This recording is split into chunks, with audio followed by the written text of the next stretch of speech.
মুর্শিদাবাদে যে কাণ্ডটা ঘটেছে, যেখানে এই বিষয়টা নিয়ে কি বলবেন? সেখানে পুলিশের ভূমিকা প্রথম থেকেই প্রশ্ন চিহ্ন, এবং পরে যে বিএসএফ এসছে সেখানে রাত্রেবেলা ডাকাতির মতো ভূমিকা পালন করছে মানুষের অভিযোগ। দেখুন, আমি আগেও বলেছি, আগে বলেছি, পুলিশ যিনারা, তেনাদেরকে আমার শ্রদ্ধা, ভক্তি, ভালোবাসা করা, এটা আমার একজন নাগরিক হিসাবে যেমন দায়িত্ব, এবং আমার ধর্মীয় কালচার এটা। আমি ধর্মকে বারবার টানি, কেন আমি ধর্মগুরু পরের ছেলে, আমাকে আমি ধর্মগুরু বলে মানে। দ্বিতীয় বিষয় হলো পুলিশের ইউনিফর্মে গুন্ডা, পুলিশের ইউনিফর্মে টাকা, পুলিশের ইউনিফর্মে সমাজ বিরোধী, এটা কিন্তু আমাদের বিষয়। তা আমরা প্রায় দেখে এসেছি অনেক জায়গাতে, ভাঙড়ে বিভিন্ন যে ঘটনাগুলো ঘটে আমরা দেখেছি, পুলিশের ইউনিফর্ম করে অনেক সমাজ বিরোধী কাজ করে। ঠিক মুর্শিদাবাদেরও যেটা আমরা দেখলাম, শান্তিপুরে র্যালি চলছে, একটা পুলিশ গাড়ি ঢুকে গেল। সেটা আদৌ পুলিশ গাড়ি? পুলিশ গাড়ি স্পিকার লাগিয়ে তার ভেতরে পার্টির ক্যাডার আছে, সেটা তো আমি হিন্দি দেখতে পাচ্ছি না।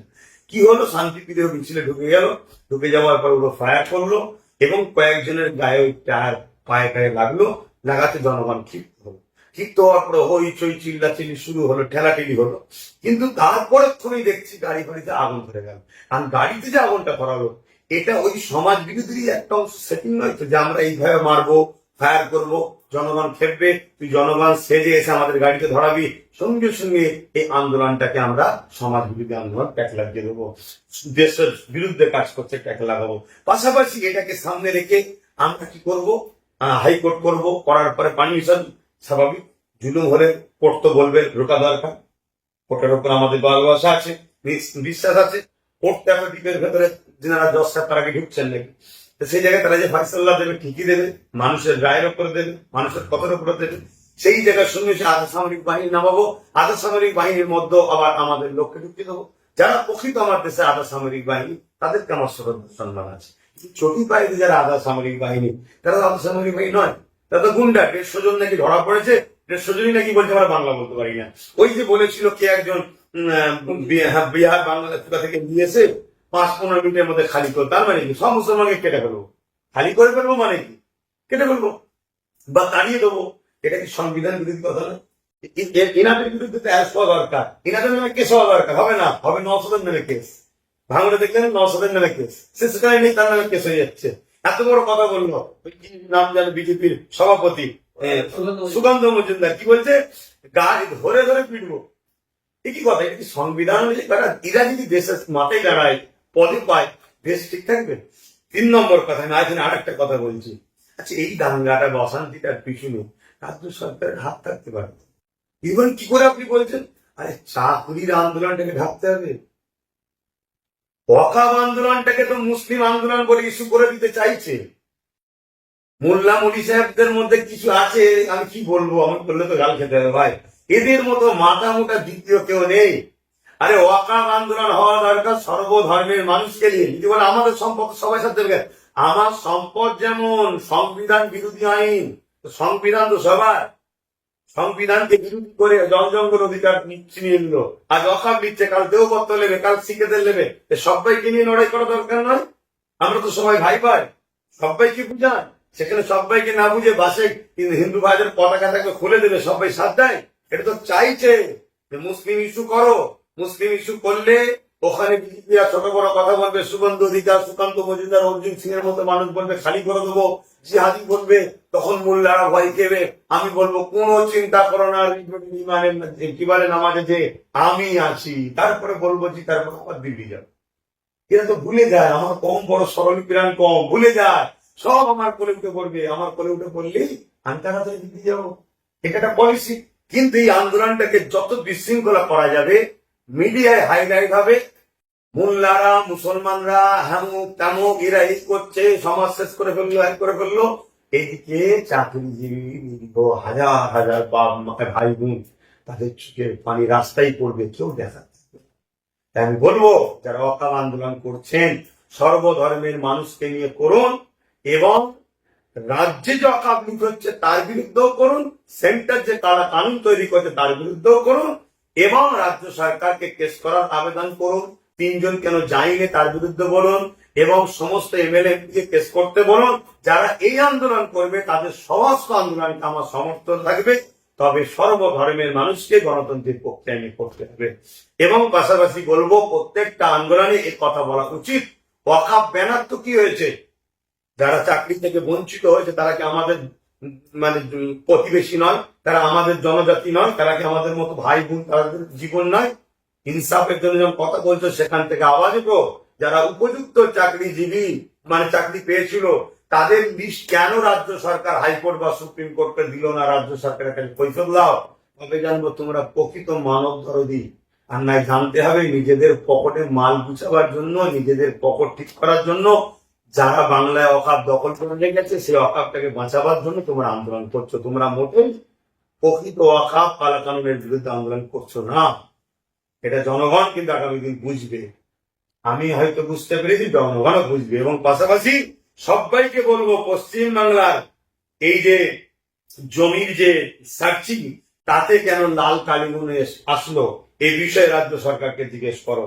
এবং এই অকাপ কালা কানুন বিজেপি সরকার আইন বার করার আগে যে দুজনের কথা বলছেন আপনি, ফটো আমার কাছে এসছে, অবশ্য আপনার থেকে আমি ডাউনলোড করেছি, ওই ফটোটা দিয়েও সকলে আওয়াজ তুলুন যে এতে দুজন কি করে ঢুকলো।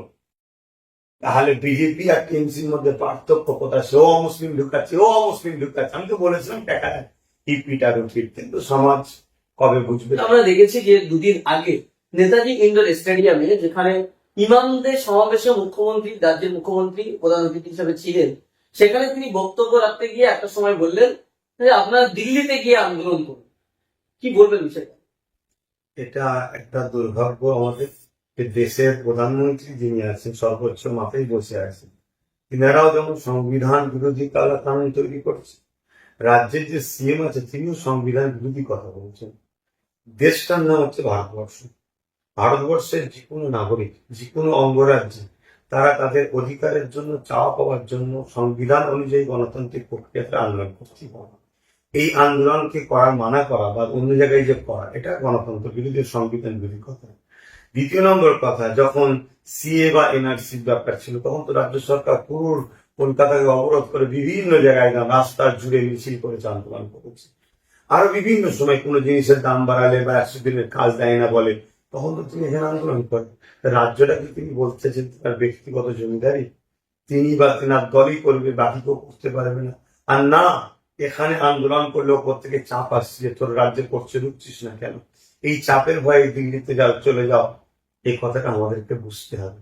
3 নম্বর আর একটা কথা, যখন বলেছিল ওখানে তো অনেক মুসলিম ধর্মের সব রেহনুমা ছিল, পীর, পীরজাদা, ইমাম, বড় বড় সব পদের, বড় বড় সংগঠনের বড় বড় ইমাম সব ছিল, তাদের প্রস্তাব কিছু কথা দেখতে পেলাম না। এই যে তারা সাপোর্ট করছে, তথাকথিত আমি বলতে চাইছি মুসলমানের একাংশ মুসলিম দাবিদার সেজে এরা সাপোর্ট করছে বলেই রাজ্য সরকার আজকে এত বড় কথা বলতে পারছে। রাজ্যের ভোট নেবে, বাংলার মানুষের ভোট নেবে, আর আন্দোলনের বেলায় দিল্লি দেখাবে। আগের বার হুজুর সাল্লামের ব্যাপারে যখন একজন মহিলা বলেছিল, তখন কি বলেছিল? দিল্লি চলে যাও। অথচ এই রাজ্যে তারই শাখা সংগঠন এবং তারই দলের মন্ত্রী তারা যখন প্রতিবাদ করছে তখন বলছে না। ঠিক নওশাদ যে প্রতিবাদ করলেন বিশাল মানুষের সারা, তখন দুলারে আমি যে সমাজকে বলে রাখি যে মুসলমান আমার সাথে, এ তো দেখছি না। নওশাদের সাথে সর্বধর্মের লোক, অতএব আন্দোলন চলো দিল্লিতে করতে হবে। কোন একটা জায়গায় যেন মনে হচ্ছে শাসকের যারা দুধের গায়ে হয়ে থাকবে তারা এ রাজ্যে কথা বলতে পারবে, যারা শাসকের দুধের গায়ে নয় তাদেরকে দেখানো হবে দুর্পদ যাও। একটা বিষয়, আপনি যখন নওশাদ সিদ্দিকীর প্রোগ্রামের কথা বললেন, আমরা দেখছি যে ওয়াকফ সংশোধনী বিলের বিরুদ্ধে যখন নওশাদ সিদ্দিকী 14 তারিখে কলকাতায় মিছিল ডাকলো, সেই মিছিল থেকে দক্ষিণ 24 পরগনা, ভাঙড়, বাসন্তী, ক্যানিং এই সমস্ত এরিয়া থেকে যে সমস্ত মানুষ আসার জন্য প্রস্তুতি নিয়েছিল তাদেরকে ভাঙড়ের বিভিন্ন জায়গায়, যে কলকাতা ঢোকার যে গেট সেই জায়গাতে আটকে দেওয়া হয়। কিন্তু আটকে দেওয়া হয় না, তাদের উপরে নির্মম ভাবে পুলিশ লাঠিচার্জ করে। বিষয়টা নিয়ে কি? বড় দুঃখ ভাই, 3টে জায়গাতে আটকেছে। ভাঙরের মানুষগুলোকে আটকেছে 6 লাইনের ওখানে। ওখানে শান্তিপ্রিয় ভাবে ছেলেদেরকে নষ্ট যখন বাইক দিয়েছিল সবাই যে ঘরে ফিরে চলে গিয়েছিল। দ্বিতীয় দূর দূর থেকে যেখানে এসেছিল সেই জায়গাতেও ওই ভাঙর ঘটক বছরে একটু আগে ওই জায়গাতে আটকে ওখানে ভীষণ ভাবে লাঠিচার্জ করেছে। এই বলছি তো এইটা যে আমাদের জন্য দুর্ভাগ্য, দেশের সর্বোচ্চ মাথায় যারা বসে আছে তারাও যেমন সংবিধান বিরোধী কাজ করছে, রাজ্য সরকারও করছে। এটা আমাদের জন্য খুবই দুঃখের বিষয়। তো আজকে রাজ্য সরকার বলছে আমার রাজ্যে ওয়াকফ লাগু করতে দেবো, অথচ যারা ওয়াকফ কালা কানুনের বিরুদ্ধে আন্দোলন করতে না, তো গণতন্ত্রের পক্ষে, সেখানে না কোনো ব্যারিকেড ছিল। আপনি বলবেন ব্যারিকেড ছিল কি? ওটা তো রাস্তার গাড়ি কে যখন মানে রুকার জন্য যে ব্যারিকেডটা দেওয়া হয়, সেই ব্যারিকেড সিম্পল ভাবে দেওয়া ছিল। এবারে জনগণ তো একটুখানি ব্যারিকেড হালকা লাড়ালড়ি করবে, এটা তো নিয়ম, আন্দোলনের মধ্যেই যেটা করে। ব্যারিকেড ভাঙা আর ব্যান্ডিয়ের লাড়াচড়া করা এটা এক নয়। কিন্তু সেই জায়গায় তাদেরকে যেভাবে লাঠিচার্জ করেছে, এবং তাদের মধ্যে থেকে আমি যেটা দেখলাম, যারা প্রশাসন অনেক দেখছি, তারা কিন্তু ভদ্রভাবে নাকি কথা বলছে। আর প্রশাসন ভদ্রভাবে কথা বলবে এটা স্বাভাবিক, এটা আমি বিশ্বাস করি। কিন্তু অনেকে দেখছি চটি পায়তে রয়েছে। তাহলে প্রশাসনের ইউনিফর্মে যেমন মুর্শিদাবাদে আধা সামরিক বাহিনী নেতিয়ে নাকি রাজ্য সরকারই বলছে চটি পায়তে বাড়ি বাড়ি মুসলমানদের হামলা করছে, ঠিক তেমন দিদির পুলিশের মধ্যেও দেখা যাচ্ছে চটি পায়তে টিএমসির গুন্ডা ঢুকিয়ে দিয়েছে, দিয়ে তারাও মানুষকে নির্মমভাবে অত্যাচার করছে। আমি মনে করি কোনোভাবে নওশাদকে যখন হারাতে পারছে না, এই টিএমসি তার কিছু ক্যাডার বাহিনীকে ঢুকিয়ে দিয়ে এই চটি পায়ে দেওয়া পুলিশের ইউনিফর্ম পরিয়ে মানুষগুলোকে মারছে, যাতে করে তারা কলকাতায় না যায়। এর পিছনে আরেকটা রহস্য মনে করছি, কলকাতায় যদি নওশাদের প্রোগ্রামটা খোলা হয়, এটা একটা পরিকল্পনা ছিল। কারণ এদের ধারণা ছিল ওই বাসন্তী, জীবনতলা, ক্যানিং, ভাঙর, ধামাক এই এলাকা থেকেই মানুষটা বেশি আসবে, এটা কিন্তু রুখে দেওয়া যায়, তাহলে কম ফলাফল হবে। যে মানুষটা কলকাতায় এসেছে তার হাফ মানুষ কিন্তু রুখে দেওয়া হয়েছে। তাহলে এই জায়গাতে এটা একটা পরিকল্পিত ভাবে নাটক, যাতে করে বাইরে ওপর থেকে দাদা যখন জিজ্ঞেস করবে যে তোর রাজ্যে এই আন্দোলনটা করছে, তোর যখন কিছু বিপদে পড়িস আমি সাথ দিই, যেমন অনেকে অ্যারেস্ট করার কথা অ্যারেস্ট করছেন, এসব দাদা দিদির সেটিং আছে। তো সেই চাপটা পড়ে, এবং মারার পিছনে আর একটা কারণ, এই মুসলমান যারা এসেছে এরা তো দুদিন গায়ে নয়, এরা তো আমার নয়। যদি আমার হতো তাহলে কিন্তু এই বাস থেকে পতাকা খুললেও যেমন মারলো না, পুলিশ মুখ ঘুরিয়ে দিল, তাহলে এরা যদি ব্যারিকেড ভেঙে পুলিশের মাথা মাথা ফাটিয়ে দিত, তাও বলতো ছেলেবেলাটা করে ফেলেছে, কি করা যাবে, সব কন্ট্রোল করে দিত। এরা তো দুদিন গায়ে হতে পারে না, এরা তো এই রাজ্য সরকারের অন্যায়ের বিরুদ্ধে কথা বলে। তা এই সুযোগে মেরে এদেরকে প্রকৃত ওয়াকফের আন্দোলন এরা করতে চাইছে, এদেরকে তাই সেটা আমি বলবো। এই যে রাজ্য সরকার বলছে আমরা ওয়াকফ আইন মানি না বা আমরা এই পশ্চিমবঙ্গে লাগু হতে দেবো না, অথচ দেখা যাচ্ছে ওয়াকফ বিল যখন সংসদের প্রস্তাব আসে, প্রথমে নিয়ে আসে কেন্দ্রীয় সংখ্যালঘু মন্ত্রী কিরণ রিজিজু, তিনি তার 8ই আগস্ট 2024 সালে নিয়েছেন, অথচ 2024 সালের ডিসেম্বর মাসে আমরা দেখতে পাচ্ছি তার ওই প্রস্তাবনার কয়েক মাসের মধ্যে পশ্চিমবঙ্গ সরকার একটা ওয়াকফ স্টেটে 2জন অমুসলিম ঢুকিয়ে দেওয়া হয়েছে। দেখুন, মানুষ তো এখনো রাজ্য সরকারের চক্রান্তটাকে বুঝতে পারছে। রাজ্য সরকার যে কি বিচারিতা করছে, বিশেষ করে নিরীহ গরিব পিছিয়ে পড়া মুসলিম সমাজের সাথে, পাশাপাশি অন্য ধর্মের অনেক গরিব মানুষ, সেটা এখনো মানুষ ধরতে পারছে না। আমার হাতে একটা জিনিস আছে, আমি আপনাদের ক্যামেরাতে দেখাচ্ছি। দেখুন, এটা পশ্চিম বাংলার জমির একটা ম্যাপের কাগজ, যেটা জাঙ্গিপাড়া থানাতে। দেখুন মন্তব্যে কি লেখা আছে, মসজিদ মাদ্রাসার জায়গাগুলো সব কিন্তু দেখুন লাল রিজেক্ট হয়ে গেছে। দেখুন, আর আমি আপনাকে স্ক্রিনশট দিয়ে দেবো, আপনি এটা দেখাবেন। এই যে করে দিয়েছে, তাহলে বলুন, যদি বলেন আইন কত দেব না, অলরেডি দেখেন সিল হয়ে গেছে, রেড কালি পড়ে গেছে, মসজিদ মাদ্রাসার জায়গা সব মানে কন্ট্রোল করে নেওয়া হয়েছে। এক, দ্বিতীয় নম্বর, আপনি যে বলছেন লড়াইটা কিসের, সব জায়গায় আন্দোলন হচ্ছে, যে বড় বড় মিটিং ছিল কিসের, যে প্রত্যেকটা ধর্মের ধর্মীয় ট্রাস্ট আছে, যেমন হিন্দু ভাইদের দেবত্ব সম্পদ, আদিবাসীদের জল জঙ্গল, খ্রিস্টান ভাইদের আছে, শিখ ভাইদের আছে, ঠিক তাদের যে ট্রাস্টি বোর্ড আছে, যেটাকে ইসলামিক ভাষায় ওয়াকফ বোর্ড, হিন্দু ভাইদের ভাষায় দেবত্ব বোর্ড, আদিবাসী ভাইদের জল জঙ্গল সম্পদ যে বোর্ড আছে, বা আরো অনেক টেম্পল বোর্ড আছে, সেই বোর্ডে অমুসলিম নাই, যে যা ধর্মের মানুষরা আছে। এই থাকাটাকে আমি খারাপ বলছি না, আমার এটা তো সম্পূর্ণ ধর্মীয় বিষয়। ঠিক তেমনি মুসলমানদের এই ট্রাস্টে কেন্দ্র সরকার চাইছে অমুসলিম ভাইদের ঢুকাবে, এটা কিন্তু আন্দোলন, এটার উপরে হস্তক্ষেপ করা হচ্ছে। আরো অনেক কিছু আছে, তার মধ্যে একটা, কিন্তু বিজেপি আইন পাস করার আগে রাজ্য সরকার অলরেডি 2জন অমুসলিম ভাইকে ঢুকিয়ে রেখেছে পশ্চিমবাংলার বোর্ডে, কিন্তু এর কথা প্রতিবাদ হয়নি কেন? আর বিজেপির বিষয়ে প্রতিবাদ হয় কেন? বিজেপিকে আমরা সবাই জানি প্রকাশ্য দুশ্মন, তাই তাকে চিনি, সে কিছু বললেই তার বিরোধী করি। আর রাজ্য সরকারকে আমরা কিভাবে বন্ধু, কিন্তু বন্ধু শোনাতে যে কত বড় দুশ্মন আমাদের, এটা আমাদের সমাজে যারা মাথায় বসে আছে হয় তারা বোঝে না, আর নাই তারা ব্যক্তির হয়ে সমাজকে এরা ঘুম পড়িয়ে রেখেছে, বুঝতে দেয়নি। এই জায়গায় আমি সমাজকে, জাতিকে বলবো, যদি বাঁচতে চাও চোখ খোলো, অন্যায়কে অন্যায় বলো, ন্যায়কে নাই বলো। সে অন্যায় যদি আমি করি আমার বিষয়ে বলো, অন্যায় যদি রাজ্য সরকার করে তার বিষয়ে বলো, অন্যায় যদি কেন্দ্র সরকার করে তার বিষয়ে বলো। এটাকে যেমন দেশের সংবিধান রাইট দিয়েছে, আর আমি ইসলামের অনুসারী হিসাবে আমি মনে করি ইসলাম বলছে অন্যায়ের বিরোধী করা, ন্যায়কে প্রতিষ্ঠিত করার নাম ইসলাম। অতএব এই বিচারিতা যেটা হচ্ছে, এই বিষয়ে মানুষকে সজাগ হওয়া দরকার।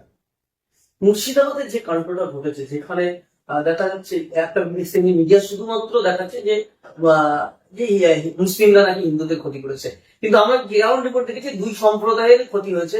মসজিদও ভাঙা হয়েছে, মন্দির যেমন ভাঙা হয়েছে, মসজিদও ভাঙা হয়েছে। যেমন হিন্দুদের দোকানপাট লুট হয়েছে, মুসলিমদের দোকানপাটও আগুন দিয়ে জ্বালিয়ে দেওয়া হয়েছে, লুটপাট হয়েছে। এই বিষয়টা নিয়ে কি বলবেন? সেখানে পুলিশের ভূমিকা প্রথম থেকেই প্রশ্ন চিহ্ন, এবং পরে যে বিএসএফ এসছে সেখানে রাত্রেবেলা ডাকাতির মতো ভূমিকা পালন করছে মানুষের অভিযোগ।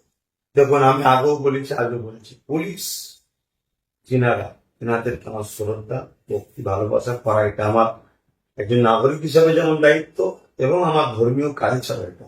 আমি ধর্মকে বারবার টানি, কেন আমি ধর্মগুরু পরের ছেলে, আমাকে নাকি ধর্মগুরু বলো না। দ্বিতীয় বিষয় হলো পুলিশের ইউনিফর্মে গুন্ডা, পুলিশের ইউনিফর্মের টাকা, পুলিশের ইউনিফর্মের সমাজ বিরোধী, এটা কিন্তু আমাদের বিষয়। তা আমরা প্রায় দেখে এসছি অনেক জায়গাতে, ভাঙড়ে বিভিন্ন যে ঘটনাগুলো ঘটে আমরা দেখেছি, পুলিশের ইউনিফর্ম করে অনেক সমাজ বিরোধী কাজ করে। ঠিক মুর্শিদাবাদেরও যেটা আমরা দেখলাম, শান্তিপুরে র্যালি চলছে, একটা পুলিশ গাড়ি ঢুকে গেল। সেটা আদৌ পুলিশ গাড়ি? পুলিশ গাড়ি স্পিকার লাগিয়ে তার ভেতরে পার্টির ক্যাডাররা আছে, সেটা তো আমি হিন্দি দেখতে পাচ্ছি না। কি হলো, শান্তিপুরের মিছিলে ঢুকে গেল, ঢুকে যাওয়ার পর ওরা ফায়ার করলো, এবং কয়েকজনের গায়ে ওই টায়ার পায়ে টায়ে লাগলো, লাগাতে জনগণ ক্ষিপ্ত হওয়ার পরে হইচই চিল্লাচিল্লি শুরু হলো, ঠেলাঠেলি হলো। কিন্তু তারপরে তুমি দেখছি গাড়ি ফাড়িতে আগুন ধরে গেল। কারণ গাড়িতে যে আগুনটা ধরালো, এটা ওই সমাজ বিরোধী একটা অংশ সেটিং নয় তো, যে আমরা এইভাবে মারবো, ফায়ার করবো, জনগণ খেপবে, তুই জনগণ সেজে এসে আমাদের গাড়িতে ধরাবি, সঙ্গে সঙ্গে এই আন্দোলনটাকে আমরা সমাজ বিরোধী আন্দোলন ট্যাগ লাগিয়ে দেবো, দেশের বিরুদ্ধে কাজ করছে ট্যাগ লাগাবো। পাশাপাশি এটাকে সামনে রেখে আমরা কি করব, হাইকোর্ট করব, করার পরে পারমিশন, স্বাভাবিক জুলুম হলে কোর্ট তো বলবে ঢোকা দরকার, কোর্টের উপর আমাদের ভালোবাসা আছে, বিশ্বাস আছে। কোর্ট তো একটা টিপের ভেতরে যারা 10 সপ্তাহ আগে ঢুকছেন নাকি, তো সেই জায়গায় তারা যে ফাইসাল্লাহ দেবে, ঠিকই দেবে, মানুষের রায়ের উপরে দেবে, মানুষের কথার উপরে দেবে। সেই জায়গার সঙ্গে আধা সামরিক বাহিনী নামাবো, আধা সামরিক বাহিনীর মধ্যে আবার আমাদের লোককে ঢুকিয়ে দেবো। যারা প্রকৃত আমার দেশে আধা সামরিক বাহিনী, তাদেরকে আমার শ্রদ্ধা সম্মান আছে। চটি পায়ে যারা আধা সামরিক বাহিনী, তারা আধা সামরিক বাহিনী নয়, তারা তো গুন্ডা। 150 জন নাকি ধরা পড়েছে, 150 জনই নাকি বলছে আমরা বাংলা বলতে পারি না। ওই যে বলেছিল কে একজন বিহার বাংলাদেশ থেকে নিয়েছে, 5-15 মিনিটের মধ্যে খালি করে, তার মানে কি সব মুসলমানকে কেটে ফেলবো, খালি করে ফেলবো, মানে কি কেটে ফেলবো বা তাড়িয়ে দেবো। এটা কি সংবিধান বিরোধী কথা না? ইনাদের বিরুদ্ধে তো অ্যারেস্ট হওয়া দরকার, ইনাদের নামে কেস হওয়া দরকার। হবে না, হবে 900 নামে কেস। ভাঙড়ে দেখলেন 900 নামে কেস, সে সেখানে নেই, তার নামে কেস হয়ে যাচ্ছে। এত বড় কথা বললো, নাম জানো বিজেপির সভাপতি সুকান্ত মজুমদার, কি বলছে, গাড়ি ধরে ধরে পিটবো। কি কথা, এটা কি সংবিধান অনুযায়ী? এরা যদি দেশের মাথায় দাঁড়ায়, পদে পায়, দেশ ঠিক থাকবে? 3 নম্বর কথা, আমি আজ আর একটা কথা বলছি। আচ্ছা, এই দাঙ্গাটা বা অশান্তিটার পিছনে রাজ্য সরকারের হাত থাকতে পারে। ইভেন কি করে আপনি বলছেন, আরে চাকুরির আন্দোলনটাকে ঢাকতে হবে, ওয়াকফ আন্দোলনটাকে তো মুসলিম আন্দোলন বলে ইস্যু করে দিতে চাইছে। মোল্লা মুড়ি সাহেবদের মধ্যে কিছু আছে, আমি কি বলবো, আমি বললে তো গাল খেতে হবে ভাই। এদের মতো মাথা মোটা দ্বিতীয় কেউ নেই। আরে ওয়াকফ আন্দোলন হওয়া দরকার সর্বধর্মের মানুষকে নিয়ে, যদি বলে আমাদের সম্পদ সবাই সাথে দেবে। আমার সম্পদ যেমন সংবিধান বিরোধী আইন, সংবিধান তো সবার, সংবিধানকে বিরোধী করে জনজঙ্গল অধিকার ছিনিয়ে নিল, আজ ওয়াকফ নিচ্ছে, কাল দেওবত্ত নেবে, কাল শিখেদের নেবে। সবাইকে নিয়ে লড়াই করা দরকার নয়? আমরা তো সবাই ভাই ভাই, সবাইকে বুঝান। সেখানে সবাইকে না বুঝে বাসে হিন্দু ভাইদের পতাকা থাকবে খুলে দেবে, সবাই সাথ দেয়। এটা তো চাইছে যে মুসলিম ইস্যু করো, মুসলিম ইস্যু করলে ওখানে বিজেপিরা ছোট বড় কথা বলবে, সুগন্ধ অধিকার, সুকান্ত মজুমদার, অর্জুন সিং এর মতো মানুষ বলবে খালি করে দেবো, জিহাদি বলবে, তখন মোল্লারা ভয় দেবে। আমি বলবো কোনো চিন্তা করো না, ইমানের কি বলে নামাজে যে আমি আছি, তারপরে বলবো যে তারপর আবার দিল্লি যাবো। এরা তো ভুলে যায়, আমার কম বড় সরল প্রাণ কম, ভুলে যায় সব আমার কোলে উঠে পড়বে, আমার কোলে উঠে পড়লেই আমি তাড়াতাড়ি দিল্লি যাবো। এটা একটা পলিসি। কিন্তু এই আন্দোলনটাকে যত বিশৃঙ্খলা করা যাবে, মিডিয়ায় হাইলাইট হবে, মোল্লারা, মুসলমানরা, হ্যামুক তামুক এরা এই করছে, সমাজ শেষ করে ফেললো, এক করে ফেললো। এইদিকে চাকরিজীবী নিরীহ হাজার হাজার বাপ মা, ভাই বোন, তাদের চোখের পানি রাস্তায় পড়বে, কেউ দেখা যাবে না। তাই আমি বলবো, যারা অকাল আন্দোলন করছেন সর্বধর্মের মানুষকে নিয়ে করুন, এবং রাজ্যে যে অকাল লুট হচ্ছে তার বিরুদ্ধেও করুন, সেন্টার যে তারা কানুন তৈরি করছে তার বিরুদ্ধেও করুন, এবং রাজ্য সরকারকে কেস করার আবেদন করুন।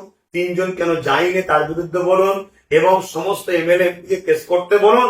যারা এই আন্দোলন করবে তাদের সমস্ত আন্দোলনকে আমার সমর্থন থাকবে, তবে সর্বধর্মের মানুষকে গণতন্ত্রের পক্ষে আমি করতে হবে।